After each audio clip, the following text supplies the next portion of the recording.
The Play Absolutely podcast with Dr. Sue Jennings and Dr. Andy Hickson. Hi Andy, good to get together again. Good to see you too. So, Play Absolutely. That's what we're talking about. Okay, yeah. And there's so many different aspects to play and people keep trying to compartmentalize them, which is a pity. But one aspect I think is really important for us to explore today, and that is messy play. Because I think messy play is misunderstood. I think messy play is misunderstood by so many people, parents, teachers. They think that messy play is play that's out of control. Dirty. Nasty, messy, always to be cleared up. How often do we hear that injunction? And don't make a mess. I say it all the time to my children. So easy to slip into that. So easy. Rather than understand aspects of messy play that are really crucial for child development. Tell us more. Because messy play is the one time you can experiment, you can discover, you can be curious and find things out. Like what? Well, whether certain things mix together or whether they don't. Okay. All of us know how children start mixing all the paints up together and suddenly realise that they've created a dirty brown colour rather than lovely, vibrant, amazing colours. So that's very simply something they've discovered. And the same with mixing sand and water, earth and water. When does it go sticky and lumpy, and when did it go smooth to be moulded with and patted? And at the seaside, at what point is it possible to make a sandcastle? Because the sand is damp enough, but not too damp. Yeah, dry sand, you can't build a sandcastle, can you? Exactly. So all the time, when people are watching children playing with sand or earth, they're not just getting grubby, they're discovering something.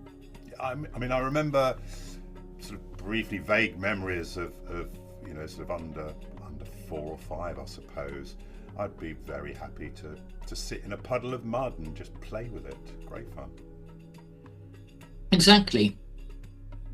And you get versions of messy play at bath time, being able to splash water around, being able to make bubbles. We talked about bubbles last time and how important they were. But what we need to impress people with is that children at that age are already developing scientific thought. Okay. And once people understand that, they'll be less challenging about messy play. Because children will go on mixing and combining together and separating out for a long time. I mean, later on it becomes what happens when you press clay. Yes, it goes flat, but you can't roll clay, but you can roll plasticine. Huge difference of those two textures. So why do you think, let's start, I mean, there's many avenues to go here, but for example, you've got parents that try to stop any kind of messy play, maybe because they don't want to clear up the mess, or they think of, I don't know, infections and diseases because it's all dirty stuff. But also you get children, I've got one child, I won't name which one it is, but certainly when they were growing up, they were very conscious of the food on their plate. They didn't like to contaminate different bits of food on their plate, otherwise they would get quite upset. It would start to become messy, even though it all gets mushed up in our mouths and our stomachs. On the plate, they liked everything to be separate. Yes, I think various threads are happening here.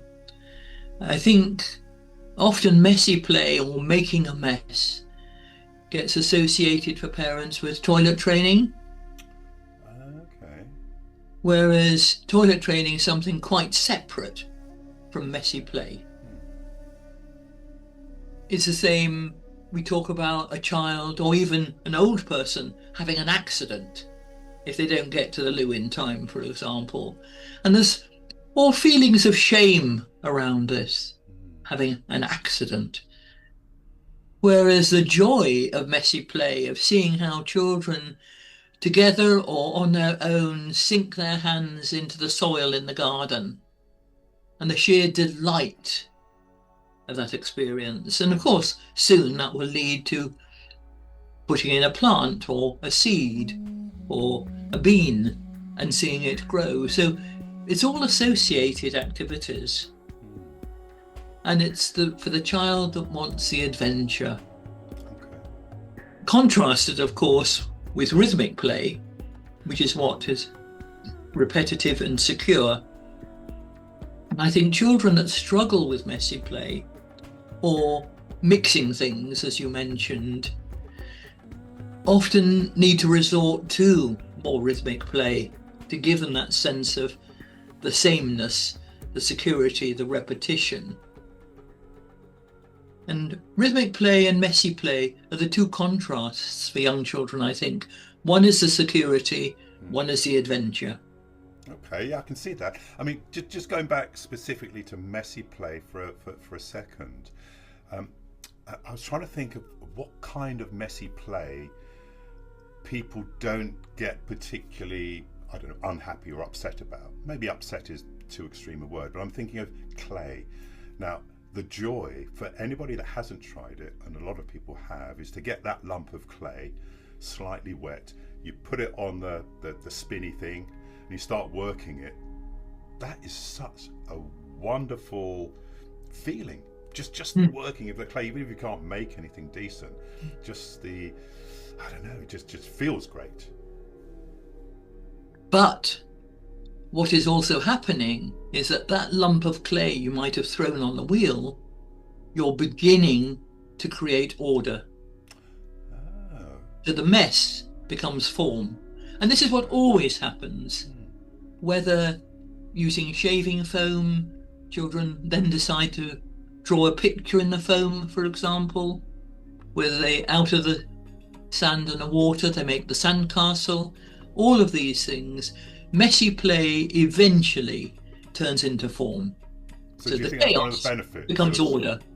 Is that one of the benefits of messy play? Is it helps people sort of transform chaos into order? Absolutely. Yeah.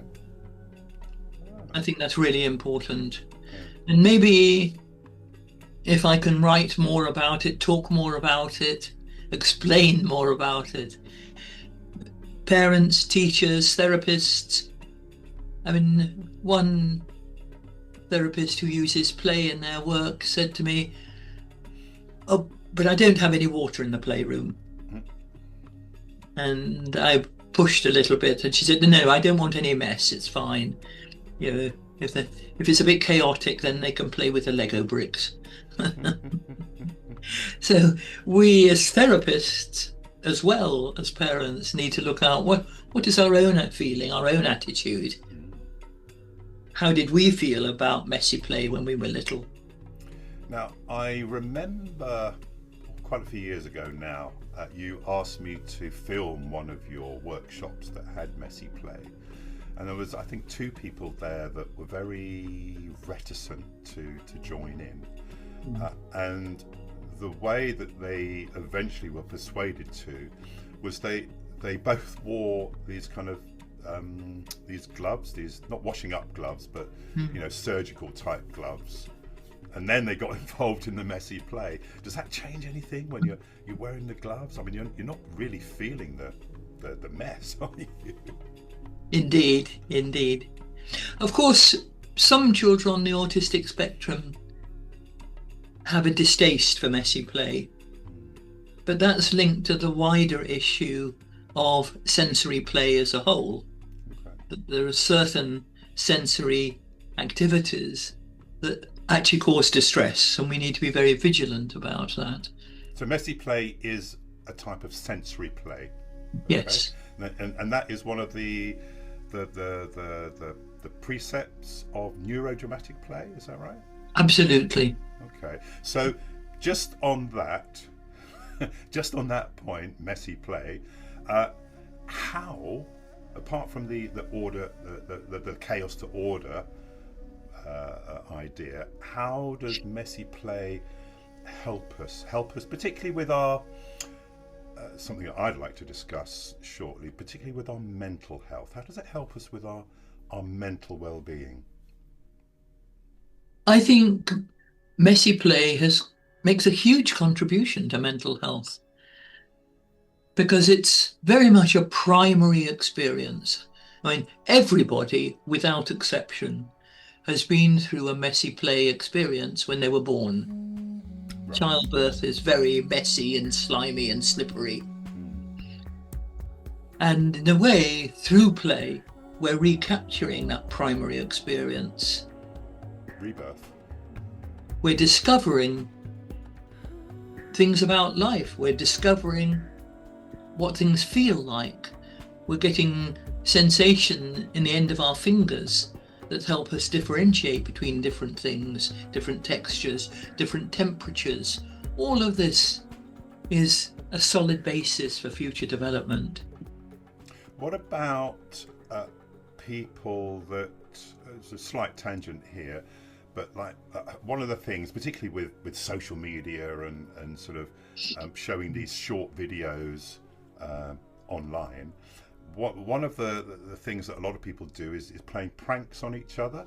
So how would you relate playing a prank, say of pushing somebody into a mud pit so they get covered in mud, and they filmed it, put it on social media, as kind of vaguely related to messy play, but I would say it's more of a negative experience? Exactly. I think that people that play that type of prank have issues for themselves about messy play, because they're not willing to do it for themselves, but they'll force somebody else into it. Right. Because life is not about forcing anybody to do anything. Whether it's education, whether it's our relationship with our parents, whatever, things need to be invited and suggested, not forced. Well, wouldn't that be the perfect world? Not forcing people. But of course, remembering the Temiyar belief. I mean, the Temiyar people would say to us when we were there, you can't make somebody do anything. You can ask them, because if you remember, we had some discussions about, how would you describe a good Temiyar in terms of the behaviour and so on. Sorry to interrupt, just to our viewers, those people that don't know what Temiyar relates to. The Temiyars are an indigenous people from Malaysia. They are one of 18 indigenous groups, or Orang Asli or Aborigines in Malaysia. Some people call them the original people of Malaysia and the least violent or non-violent people of Malaysia. And both of us have spent a lot of time with them. We lived with them for a good deal of our lives, and hence use or appreciate a lot of their philosophy on life, I would suggest.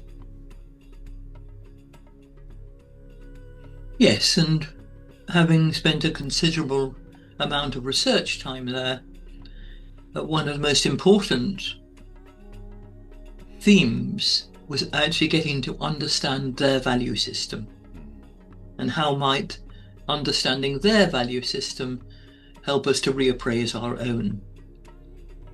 And so you can't force anybody. I would say that's a truism that most people don't fully acknowledge, is actually in our lives, if we want to make positive change in our lives, often people have a tendency, rightly or wrongly, to blame their misfortune on other people or on outside forces. Why are they, for example, in bullying, why are they picking on me? Why aren't they doing it to somebody else? Or why are you focusing on the victim of bullying and not focusing on changing the bully? Well, it's because it's not to say that if you're getting bullied, you're doing necessarily something wrong, or that you have to change your personality or something like that. But there is a truth, I think, in that if you want to change your situation in life, actually the only person you can change is yourself. You and I then go on to believe from that by changing yourself, because you're changing your behavior, how you interact with other people, that's how you change them. Because your behavior's changed, they have to deal with you in a different way. So in a way, that's the only way you can sort of promote their behavioural change. But people get confused when I say that. They say, why are you making the victim change? What's wrong with them? Well, that's not what we're saying. We're not saying that you have to change your personality, or even condoning what somebody that's picking on you is doing. But the thing is, if you want the bullying to stop, it's not changing your personality or what's deep inside about you. It's just changing how you deal with other people. So finding a different way to interact with the nasty people that are picking on you, to try and affect some kind of change in how they then treat you or subsequently treat you. Does that make sense? Did I just ramble? Absolutely. Yeah. Makes complete sense. Yes, it was interesting that the ethos in my childhood was, if people bullied you, you didn't take any notice. And my mother had this mantra of no notice, no notice. And actually, that's the worst thing, because if you do no notice, usually they'll try even more, because what they want is to get you to notice. They want a reaction. Absolutely. The reaction you give, particularly if it's a negative reaction, you're what could be described as feeding the bully. And the more you feed them, the more they know they've got you, and probably the more they're going to make your life a difficulty. So any more about messy play? Anything you think is important? I mean, how can, just as a practical tip, right? We know we can recognise the life skills. Yes. That can get from well, I think it's very important to state that people sometimes will recognise, okay, messy play for children's all right, but you're not saying that teenagers have to do messy play. Well, again, I'm not saying anybody has to do anything, but one lovely way of doing messy play with teenagers and with adults is through cooking. Of course, yeah. There are lots of recipes where the ingredients do make a mess, but eventually, again, they become form. Doughy things, particularly. Making even uncooked cake from broken biscuits and melted chocolate if you haven't got an oven accessible to your classroom. And think how many children and teenagers come to school hungry. Is it any wonder we see displays of bad behaviour when there is genuine poverty around? So being able to cook something, and by that you're both doing messy play, you're actually learning what goes with what and what won't go with what, and ending up with something nice to eat. Amazing.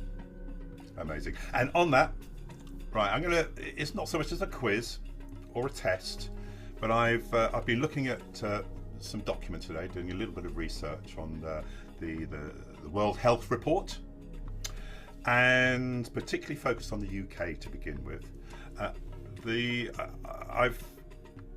I've looked at the top 6 issues that face UK people, UK families, and they're ranked 1 to 6. So the first thing I'm going to ask you, because I haven't shared this information with you, is first of all, what do you think is the number 1 top issue that affects people in the UK? What do you think it is?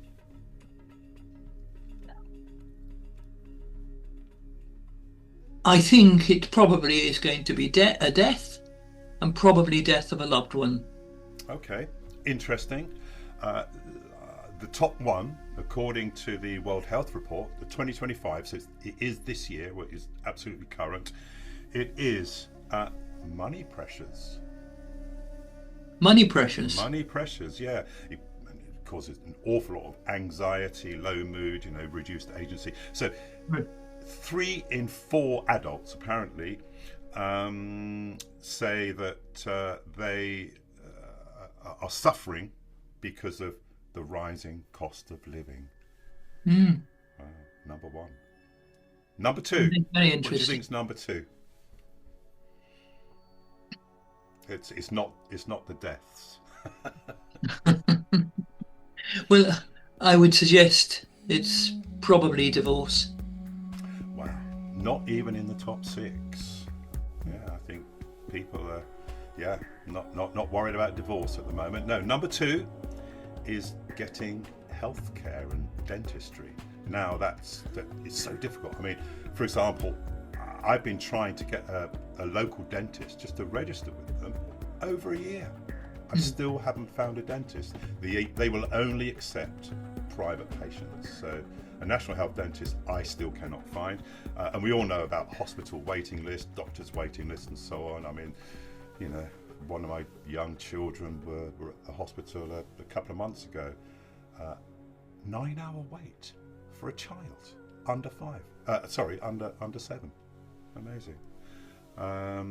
What do they say? Yeah, so as a stat for this, the current backlog, okay, for getting healthcare, I can't believe it when I read this figure, 7.4 million cases in the UK are still waiting.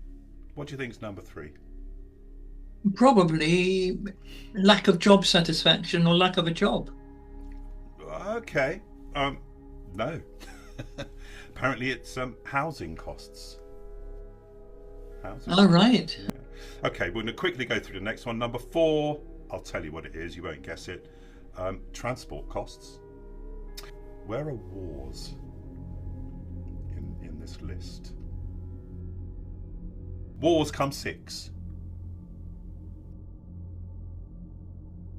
Which war so far do you think has had the most deaths? Sorry, the most. Deaths. Syria, and it's from 2011 to date, so it's quite a long time. That's over 650,000 deaths. Yemen, and that's from 2014, nearly 400,000 deaths. Number 3 is Ukraine, Russia, from 2022. So that's a much shorter time. That's 230,000 deaths. And number 4 is Israel, Palestine. That is 186,000 deaths. But that's the shortest one. So that's since 2023. So that's in a couple of years. Maybe we'll have a discussion on that in the future. Not for this. But I want to move. A slight link to that. So let's take the World Happiness Report of this year, 2025. Okay, the World Happiness Report. You've heard of that report? Yes. Yeah? Okay. So let's bring it home. Where is the UK on that report?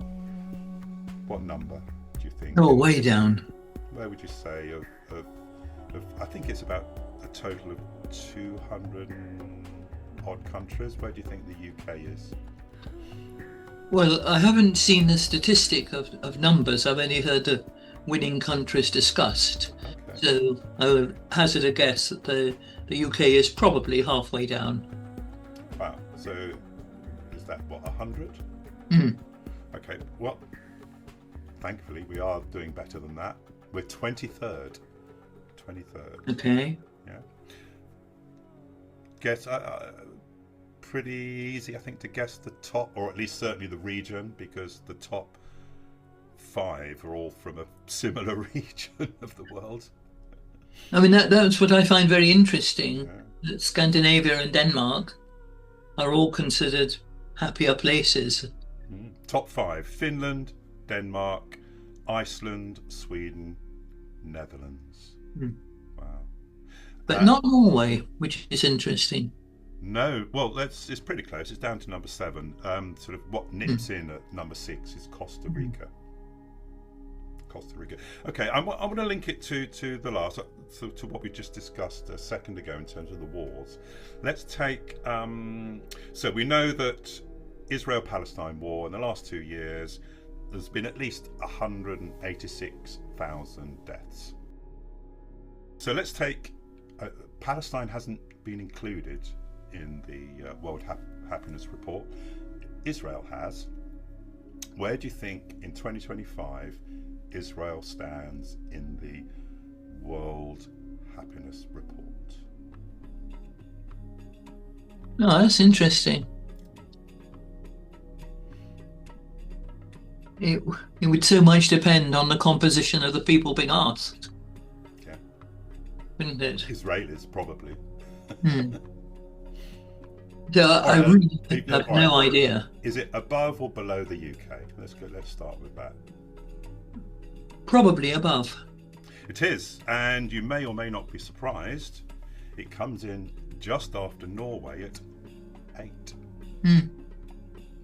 Wow. Okay, I'm not going to comment on that. I just thought it's very interesting where one of the most bloodiest wars is going on at the moment, and yet they rate one of the highest in happiness. In the happiness. In the happiness report. Yeah. Okay, so interestingly, so most of these countries are European that are in the top 25. I would say they're all European apart from 3 countries. At 24 comes the US, and there's Israel, being an Asian country, of course, is the only Asian country in the top 25. There's no African countries in the top 25. And there is another Asian country, United Arab Emirates. And it's interesting to call both Israel and the UAE Asian countries, because often you don't hear that those countries are Asian, but actually it's all part of Asia. So, incidentally, the highest African country comes in at 78th. Yeah, so World Happiness Report. Do you think it's really how people are feeling? Yes, I suppose continually one's asking, well, what do people base the idea of happiness on? It is, and I mean, I'm thinking back to this. I don't have any notes in front of me, but I'm pretty sure that there is, I think it was Nepal or one of those countries, Bhutan, I think, not Nepal, that they don't have a GDP, gross domestic product. They have a happiness GDP. They base the health of their nation on the happiness of their population. I think it's the only country that does that. And yet, they used to be pretty close to the top in Bhutan and that area, but I'm not sure where they are now. They're not in the top 25 anyway. So wars, conflict, happiness. I'm going to relate that to one of my specialities, dealing with bullying, and latest research that I've read about happiness. Quite interesting is that those people that are involved in bullying. Now, when I say involved, I mean not only the people that get picked on, that get bullied, but also the people that do the bullying, and people that end up watching or witnessing or bystanding a lot of bullying. So the research shows that people involved in bullying do less well at school, they get lower exam results, and they lead less happy lives than those that are not involved in bullying. So it really, I think, goes to show that if you find a way to deal with the bullying, either as someone that gets bullied or as a bully, if you find a way to deal with that bullying, you're going to improve your happiness. And the research went on to say that if you aren't able to deal with that when you're at school, if you still are getting bullied or bully other people as you leave school, it has a tendency, the bullying, to then follow you throughout your life in different situations, different circumstances. And overall, you're going to lead a less happy life than people that aren't involved in bullying. And I think that's probably true of all different kinds of violence. All different kinds of violence, whether it's physical or emotional. So that all links back to mental health and how... And it leads back to the idea that true learning when you're little and through to your teens is to do with your social life, your relationships. It's not to do with how many academic exams you can pass. So schools that abandon social interaction in favour of more science, more maths, more whatever, are actually doing a great disservice to the maturing of children, being able to work out relationships and friendships. Okay, I would agree with you. I have a tendency to agree with there, but there's also that thing about people that have had some kind of issue, some kind of accident where they suffer brain trauma, or maybe they're on the autistic spectrum, on an extreme end of an autistic spectrum, that maybe they're unable to manage those kind of situations, or they don't know if their behaviour is impacting negatively, bullying other people. How can it be classed then that it's their social upbringing or their social activity that's sort of been a cause of that, and is not to do with either their DNA, their genetics, or trauma that they might have suffered due to an accident or something like that? Well, of course, neurodramatic play,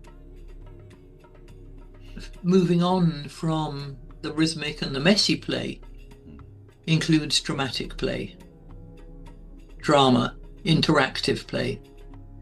And whatever our situation, whatever damage may have been caused through our birth or later on through accident, through infection, whatever, skillfully developed dramatic play helps us go through that and beyond. There's a lot on the internet at the moment about Dorothy Heathcote and her amazing way of creating social drama in classrooms. There's almost a daily exercise that she sets the class. Okay. Sadly, not enough people are trained in social theatre, because it is taking theatre to another level where we can find those resolutions and work through them, acknowledge there are things that perhaps we can't do, acknowledging things that maybe we need to explain to other people or tell other people. Is there anything in terms of helping people manage these kind of negative things that have happened in their lives? You might hear people sort of saying like, well, I can't help but behave in that way. It's just who I am. Can neurodramatic play, I don't want to use the term fix people, but can neurodramatic play in all kinds of these situations that you describe have a positive effect on people? Certainly, it can be applied right across the board. There isn't anybody who can't do neurodramatic play. But we also need teachers and therapists to be trauma informed, because sometimes things mask as other things. We need to have a longer session on trauma, which perhaps we can do in the future. Yeah. Because people have now discovered there's such a thing as intergenerational trauma that has been passed on for several generations but not recognized as such. So the arts, the drama, the dance, the painting, the clay, the music, all of those things help us deal with things that have happened to us, often of our own, not of our own choosing. I mean, it's very interesting to me that a child can dance on the lap before they learn to walk. 6 months old, already they're beginning to move rhythmically. Okay, so let's look to wrap this this episode up. Like last time, if you remember, we ended our trailer with 2 suggestions for maybe helping people deal with stress or anxiety or difficult things that they're feeling at the moment. We talked about bubbles and breath last time, which was great fun. This time, have we? Let's give one each. A simple exercise or activity or action that we can take that might make some improvement on our life now. Do you want to go first? Yes. Well, since we've been discussing messy play in such detail, one fun thing, and all you need to do is to have a tray by you or a piece of newspaper or brown paper, whatever, so it doesn't go anywhere else, and just to squirt a handful of shaving foam. And all the things you can do, you can rub it. If you clap your hands, you'll get a snowstorm. You can put it on a tray and draw diagrams in it and so on. So not a whole canister, just a handful of shaving foam can be exploratory but also very soothing to play with. Wow, I like that. You need shaving foam. Is there any alternatives if you haven't got shaving foam, or you might be allergic to something like that? Well, I always say with shaving foam anyway, not to get the cheapest sort because it's just full of chemicals. Right. So to get a good quality one. But if you haven't got shaving foam, slightly differently will be, say, baby oil or baby lotion. You won't get the snow though with that. And you get lovely smells. It's good for the skin, but it's also still messy. Okay. Well, I think I'm going to link to that last one. I had nothing in my mind.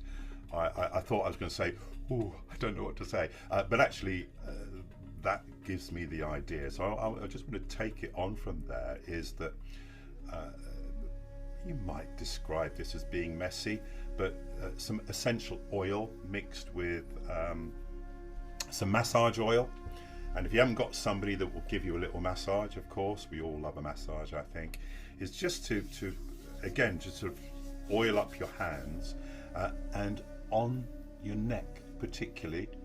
There's some great soothing stuff that you can do. Also, your temples.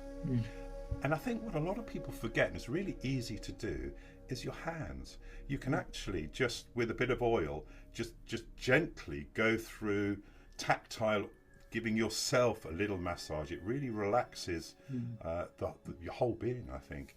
A little self-care with a bit of baby oil, massage oil, a bit of essential oil for the smell. And yeah, you're feeling lovely afterwards. And to remember that the most relaxing scents are lavender and rosemary.